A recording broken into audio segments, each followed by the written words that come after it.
तो जाहिर सी बात है आप मुझे हिंदू बताइए, के नाम पर। चलिए छोड़िए, मैं आपसे नाजिम भाई पूछता हूँ, वक्फ बोर्ड बनाने की क्या जरूरत थी? हाँ हाँ, सुन लीजिए, देखिए वक्फ बोर्ड जो है बोर्ड खत्म ये होना हमारे चाहिए। अपने बाप दादा के, सुन लीजिए गौतम जी, देखिए अभी अगर आप सुनेंगे तो अच्छा लगेगा। मैं ये कह रहा हूँ कि वक्फ बोर्ड जो है हमारे बाप दादाओं की मिल्कियत है, जो हम लोगों के बाप दादों ने जमीनें वक्फ की है अल्लाह के राह में। और देखिए भारत का जब पार्टीशन हुआ था तो भारत के जो मुसलमान थे वो पाकिस्तान चले गए थे। जब पाकिस्तान चले गए थे तो उनकी जमीनों की देख रेख करने के लिए तो एक वक्फ बोर्ड का गठन हुआ था। ये देखिए ये संविधान के तहत हुआ था, ताकि भारत के अंदर जो संविधान के मुसलमान है तहत ही उसको सनातन पैदा बोर्ड हो। की मांग हो रही है। 1954 में जब नेहरू जी प्रधानमंत्री थे तब वक्फ बोर्ड का गठन हुआ था, ठीक बात है कि नहीं बताइए? तो आपकी हाँ, मैंने मिल्कियत कैसे हो कहा। गई बाप दादाओं की भाई, जो 1944 में कानून ही 1954 में आया, माफ कीजिएगा, जब 1954 में ही कानून आया सर। हाँ, सुन लीजिए विवेक भाई, देखिए मैंने देखिए ये कहा कि हमारे बाप दादाओं के द्वारा जो जमीनें दी गई हैं अल्लाह के राह में उसे वक्फ करना बोलते हैं, जिसमें हिंदी में दान कहते हैं। तो देखिए ये संवैधानिक एक कानून बनाया गया था ताकि मुस्लिम जो जमीनें हैं, जो पाकिस्तान मुसलमान चले गए, उनकी जमीनों का इस्तेमाल भारत में रहने वाले मुसलमान अपनी खानगाह, इबादतगाह, अपने अपने लिए इस्तेमाल कर सकते हैं। तो देखिए विवेक भाई, जब हमारे अपने बाप दादों की मिल्कियत है तो जाहिर सी बात है हमारा अपना उसका पूरा हक है। लेकिन ये एक क्या तो वक्फ बात होती है कि के, नाजिम भाई, एक तो वक्फ का मतलब मैं आपको भी बता देता हूं, आपने भी कुछ बताया, मैं भी कुछ बताना चाहता हूं। वक्फ अरबी भाषा वकूफा शब्द से बना है, जिसका मतलब होता है ठहरना, और इसी से वक्फ बना। वक्फ एक ऐसी संपत्ति होती है जो जन कल्याण को समर्पित हो। इस्लाम के मुताबिक वक्फ दान का ही एक तरीका है। देने वाला चल अचल संपत्ति दान कर सकता है, एक साइकिल से लेकर बहुमंजिला इमारत, कुछ भी वक्फ हो सकता है, लेकिन इसका इस्तेमाल जन कल्याण पर होगा, लोगों की भलाई के लिए होगा। आज की तारीख में वक्फ की कितनी संपत्ति ऐसी है जिसका जन कल्याण के तौर पर इस्तेमाल हो रहा, भाई साहब? हाँ विवेक भाई, देखिए ये जो अभी वक्फ की जमीनों के बारे में कही गई है तो और मैं एक बात बताऊं वक्फ के संपत्ति से जो कमाई होगी वो गरीबों पर खर्च की जाएगी। यहां तो नदी उल्टी बह रही है। यहां तो बार बार आरोप ये लगते हैं कि वक्फ बोर्ड के सदस्य मालामाल होते जा रहे हैं। हाँ देखिए, जिस तरीके से वक्फ बोर्ड के बारे में बार बार बात करी जा रही है तो मैं एक बात बता दूं विवेक भाई, देखिए वक्फ बोर्ड की जो जमीन है, देखिए ये जो जमीन इस्तेमाल कर सकते हैं ये गरीबों के लिए, जो मुसलमान गरीब है उनको वक्फ जमीन दे सकता है कि लीज के तौर पे, कि वो उसे बेच नहीं सकते, हाँ उस पर अपने रह सकते हैं, अपने गुजर बसर कर सकते हैं। और देखिए दूसरी बात है, ये वक्फ बोर्ड की जो जमीन है ये हमारे अपने मदारिस के लिए है, हमारी मस्जिदों के लिए, हमारी खानकाहों के लिए, हमारी गरीबों की भलाई के लिए। एक लाइन की बात है सर, गरीबों की भलाई के लिए, मजलूमों की भलाई के लिए, वंचितों की भलाई के लिए। गरीब का कोई जाति धर्म नहीं होता है। अब आपका सेकुलरिज्म कहां चला गया? यहां पर आप सिर्फ मुसलमानों की मदद करेंगे, ये सेकुलरिज्म यहां आकर खत्म हो जाता है क्या? अजय गौतम कुछ कहना चाह रहे हैं। मैं आ रहा हूं आपके पास, नाजिम जी आ रहा हूं आपके पास। अजय गौतम कुछ कहना चाह रहा है। अजय गौतम जी। विवेक भाई, दिल्ली की जामा मस्जिद को वक्फ बोर्ड से मुक्त कराने का केस में पिछले 10 साल से दिल्ली हाईकोर्ट में लड़ रहा हूं, जिसमें रिट पिटीशन सिविल 7976/2014 है। तो वक्फ एक्ट का हमें मालूम है कैसे मिसयूज होता है। वक्फ एक्ट की जहां तक ये लोग बात करते हैं, पहली बात है कि वक्त कोई भी चीज तब होगी जब कोई वक्फी होगा, और वक्फी अपनी नेक नियत से कमाई हुई चीज को ही वक्फ कर सकता है। इनसे पूछे, जब मुगल भारत में आए थे तो उन्होंने टोडरमल से जमीन खरीदी थी, ननकू से खरीदी थी, या हरिया से खरीदी थी? किससे खरीदी थी? ये सारी जमीनें तो कब्जा करी गई हैं, ये सारी जमीन तो लूटी गई हैं, ये तो सारी जमीनें वो हैं जो तलवार के बल पे कब्जाई गई हैं। तो ऐसी जमीन को तो, जो कुरान के अंदर लिखा है, ऐसी जमीन तो कभी वक्फ हो ही नहीं सकती है। ये तो सारी लूटी हुई और हराम की जमीन है। दूसरे से छीनी हुई जमीन कैसे वक्त हो गई है? आज पूछ लिए, जितनी बड़ी बड़ी मस्जिद बनी हुई है, सर अजय गौतम जी, इसमें थोड़ा सा क्लैरिफाई करना चाहूंगा मैं। नाजिम जी एक सेकंड, इसमें अजय गौतम जी थोड़ा सा क्लैरिफिकेशन है। इसमें यह हुआ कि 1954 में जब ये वक्फ अधिनियम पारित किया गया था और जब इसका सेंट्रलाइजेशन हुआ तो भारत से पाकिस्तान गए मुसलमानों की जमीन केंद्र सरकार ने वक्फ बोर्ड अधिनियम 1954 के तहत वक्फ बोर्ड को ही दे दी। तो जितने लोग यहां से शिफ्ट हुए वो पूरी जमीन वक्फ बोर्ड की हो गई, और एक दो लोग शिफ्ट नहीं हुए थे सर, करोड़ों लोग शिफ्ट हुए थे उस समय। अजय गौतम जी। मैं विवेक भाई, यही तो इस देश में अपीसमेंट की सबसे बड़ा प्रकाष्ठा थी, जबकि नियम ये है कि अगर कोई व्यक्ति अपना देश छोड़ के पाकिस्तान चला गया तो शत्रु अधिनियम के तहत उसकी जमीन जो है बिल्कुल सरकार की के पास रहनी होगी, चाहिए जी सरकार की होगी, वो सरकार की होगी, लेकिन वो वक्फ बोर्ड को दे दी। ये तो मैं कह रहा हूं वक्फ बोर्ड ही खत्म होना चाहिए। ठीक है। हाजी नाजिम जी इसका जवाब लेते हैं, उसके बाद में नवल किशोर जी आपके पास आ रहा हूं। नाजिम खान जी। हाँ देखिए, जिस तरीके से भी गौतम जी ने प्यार भरे अंदाज से जितना जहर उगलना था वक्फ बोर्ड के लिए उगल दिया। और देखिए, हमारी अपने बाप दादों की मिल्कियत को खत्म करने के लिए किस तरीके से आ गया है। अरे सुन लीजिए भाई, ये हमारे अपने जो बुजुर्ग थे, जो हमारे अपने भाई लोग थे, जो भारत छोड़ के पाकिस्तान में चले गए, उनकी अपनी जमीन है। और देखिए, ये जो कानून बना हुआ है संवैधानिक कानून बना वो हुआ है। आपके और वो आप देखिए, इस देखिए कानून के जरिए नाजिम खान जी, यहाँ पर मुझे लगता है थोड़ी सी आप गलती कर गए। जो लोग चले गए, जो पाकिस्तान में बस गए, वो आपके पूर्वज और भाई लोग थे, आप ऐसा कह रहे हैं। जबकि भारत का कोई मुसलमान आज की तारीख में ऐसा नहीं कहता। आज की तारीख में यहाँ का मुसलमान ये कहता है जो लोग गए वो देश के गद्दार थे, और जो पाकिस्तान गया वो भी इस देश का गद्दार था। जो देश का असली मुसलमान था वो यहीं रहा, इस देश के साथ रहा। नाजिम खान जी, मेरे दोस्त नाजिम भाई की तो ट्रेन छूट गई थी, नहीं तो ये भी लाहौर में बैठे होते। इनकी तो ट्रेन छूट गई थी।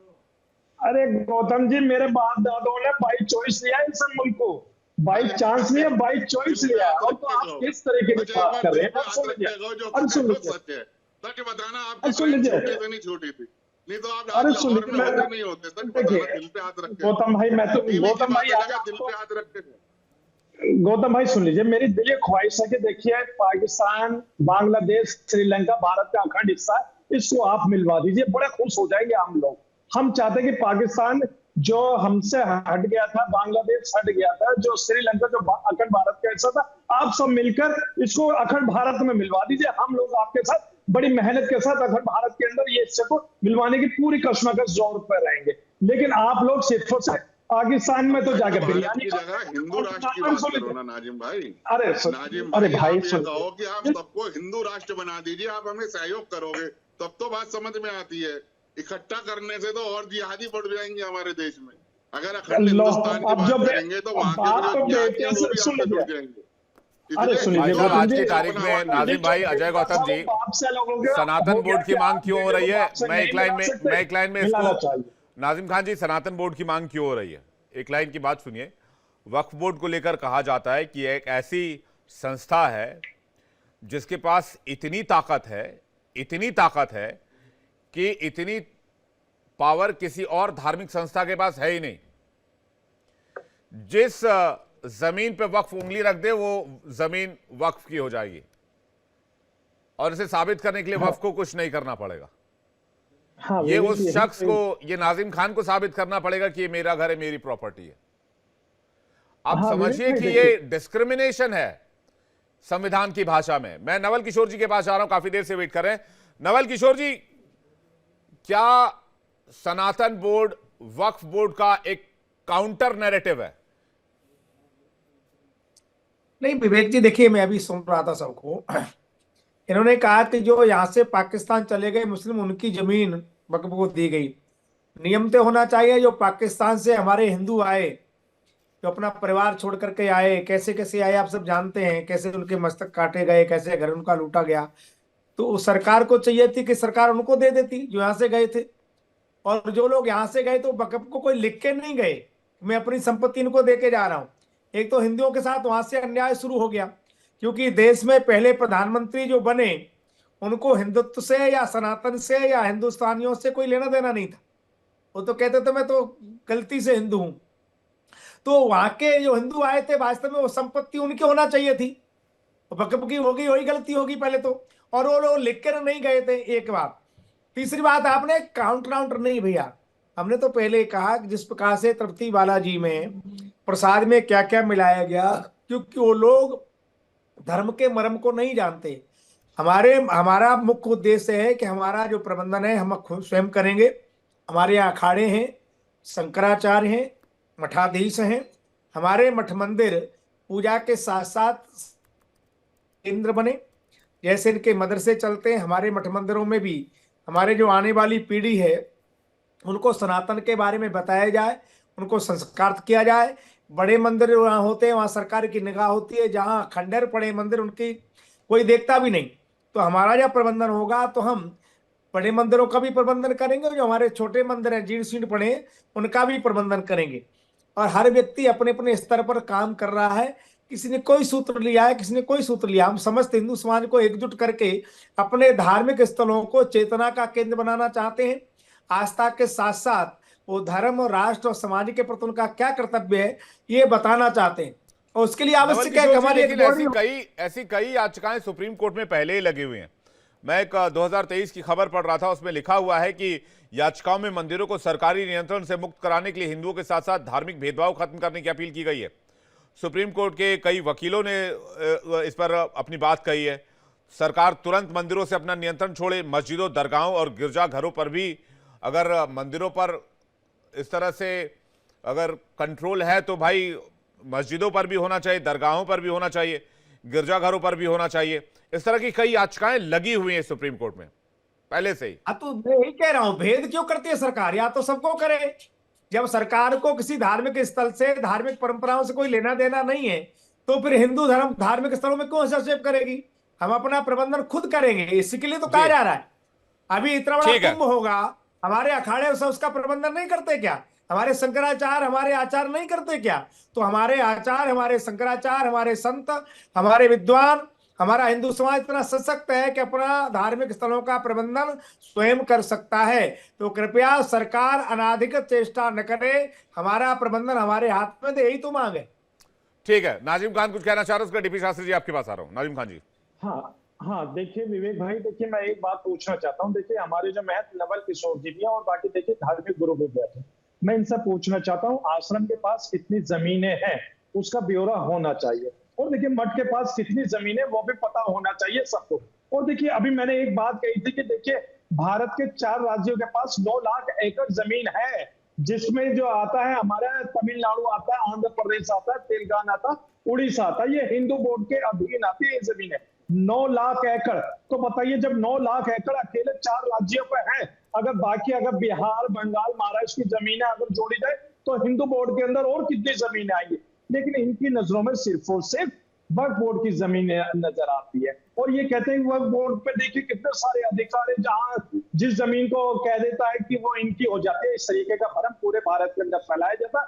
हम लोगों की जहां जमीनें होती है, हमें ये सरकार बताती है कि आपकी जमीन यहाँ पे, वहीं पे जाके हम अपनी जमीनों के लिए बातें करते हैं। और देखिए भाई, देखिए वक्फ बोर्ड के चला कौन रहा है? वक्फ बोर्ड केंद्र सरकार, राज्य सरकार के अधीन होती है। वहां के चेयरमैन जो होते हैं, तो उसका जो वहां पे उनको लगाया जाता है, ये केंद्र सरकार या राज्य सरकार के द्वारा लगाया जाता है। तो वक्फ बोर्ड तो वैसे भी केंद्र सरकार और राज्य सरकार के अधीन है।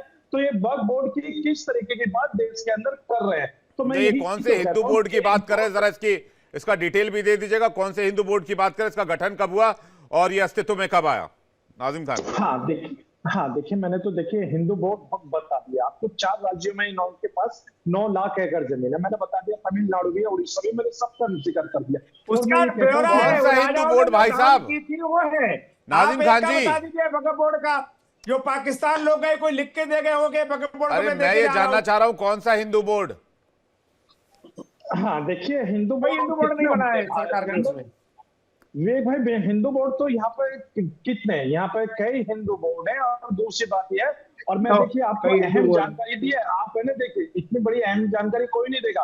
अभी असद साहब ने भी अपने एक बयान में भी बोला था, जहाँ 4 राज्यों के जमीनों के बारे में उन्होंने बताया था, वही हाजी नाजिम भी बता रहा है। तो अब ये जांच पड़ताल का विषय है, तो जांच होनी चाहिए। तभी विवेक भाई, हम तो विवेक जी चाहते हैं 8 लाख एकड़ जमीन वक्फ बोर्ड के पास, इसकी जांच नहीं होनी चाहिए। अब कौन सा हिंदू बोर्ड का शिगुफा आप छोड़ रहे हैं? मैं अजय गौतम जी कुछ कहना चाह रहे हैं, उसका डीपी शास्त्री आपके पास आ रहा हूं। अजय गौतम जी, देखिए मैंने जैसे कहा कि वक्फ बोर्ड के पास जितनी भी जमीन है, ये या तो कब्जे की है, लूटी हुई है, या कब्जाई हुई है। और ये गरीबों और मजलूमों की जमीन है, जो 1969 के गजट नोटिफिकेशन के अंदर एक ऑफिस में बैठ के डिसाइड कर लिया गया था। अक्कड़ बक्कड़ बम्बे वो 80-90 पूरे 100, जिस जमीन पे इन्होंने हाथ रख दिया वो सारी जमीन जो है वो वक्फ की हो गई। क्योंकि वक्फ का कानून ये कहता है, सेक्शन 32 वक्फ एक्ट 1954। सर वो कह रहे हैं जी, नहीं वो तो बात डिस्कस हो गई।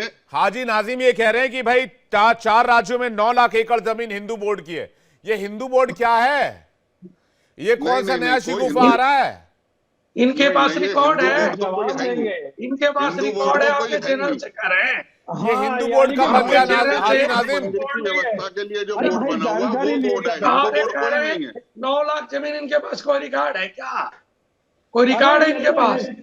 सुन नेशनल लीजिए, चैनल पे जांच बैठ का के विषय- और सुन लीजिए, झूठ की पुलिंदा मैं माने कह जा रहा रहे हूं, हैं। जांच का विषय और गुमराह- अरे जांच का विषय क्या है? हिंदू बोर्ड क्या है मुझे बताइए ना। डीपी शास्त्री कुछ कहना चाह रहे हैं। डीपी शास्त्री जी, मैं कह रहा हूं कि इनके पास हिंदू का वोट का रिकॉर्ड कोई है? आपके चैनल पे बैठ के झूठ का पुलिंदा देते जा रहे हैं और बोले जा रहे हैं, ऐसे बोले जा रहे हैं। अरे आप चाहे ना, आप कभी सत्य भी बोल लिया करो, चैनलों में आके सच्चाई के साथ उसके साथ देखा करो और बोला भी करो। आप जहाँ बैठे हो, आप जहाँ बैठे हो वो सनातन संस्कृति के पथ में बैठे हो। आप जहाँ बैठे हो जहाँ रामकृष्ण का पूजा होगा, आप उसी के ऊपर गए जा रहे हैं। आप तो कहोगे पार्लियामेंट, आप तो कह रहे हो पार्लियामेंट मेरा है, आप तो कह रहे हो एयरपोर्ट मेरा है, आप तो कह रहे हो दिल्ली मेरी है, आप जिस पे हाथ उठा दो आपका है। ये सब नहीं चल, कैसे होगा? आप झूठ देश बोलते हैं कैसे भाई, चलेगा? झूठ बोलते हैं। राष्ट्र कैसे हम लोग चलेगा? किसी के- आप संविधान को हम मानते किसी की हैं, जमीन- संविधान को हम मानते हैं, किसी की जमीन- पार्लियामेंट का अध्यापक अपनी मेरा जमीन है, नहीं कहते वक्फ भाई, बोर्ड का अध्यक्ष मेरा है, संविधान से चलता है। पार्लियामेंट जो आपका है, संविधान से चलता है, आप मानते एयरपोर्ट क्यों नहीं है? आपका है, अरे हम लोग मंदिर संविधान जितना की बात मंदिर करते है हैं, लेकिन आप लोग आप बोल संविधान दिए की मेरा बात- है। और सुन ऐसे लीजिए, नहीं हो, मैं ये कहता हूँ, ऐसे सुन लीजिए, नहीं होगा। ये देश संविधान आपको से सुनना, चलता है, संविधानिक आपको बात सुनना करेंगे, पड़ेगा, तो ज्यादा आपको अच्छा। बताना पड़ेगा। मैंने कहा कि भाई सच्चाई जांच से, आप सच्चाई से मुंह मत मोड़िए। पूछिए ना। आप आइए हिंदू और बोर्ड के देखिए पास जो इतनी सनातन जमीनें हैं, बोर्ड का जब मांग उठा है ना, एक-एक करके, एक-एक करके। आपके चेहरे उतर गए। नाजिम जी एक-एक करके, नाजिम जी एक-एक करके। आप लोग के चेहरे उतर गए। आप तो लूटने के चुपने की जीवन में रहे। अरे एक-एक करके, एक-एक करके। नाजिम खान जी आ रहा हूं आपके पास, रुक जाइए। एक-एक करके, एक-एक करके, एक-एक करके, एक-एक करके मैं आ रहा हूं आपके पास। डीपी शास्त्री को पूरा करने दीजिए। डीपी शास्त्री जी, ये जो बात नाजिम खान ने कही, मैं इसे समझना चाह रहा हूं। आप लोग समझिए इसकी इंटेंसिटी, आप लोग भी समझेंगे जहां तक मैं समझ पा रहा हूं। नाजिम खान अगर ये बात यहां कह रहे हैं कि कोई हिंदू बोर्ड है जिसके पास 9 लाख एकड़ जमीन है, ये एक तरह से एक ऐसा इंफॉर्मेशन है जो व्हाट्सएप यूनिवर्सिटी के जरिए पूरे देश में फैलाया जाएगा।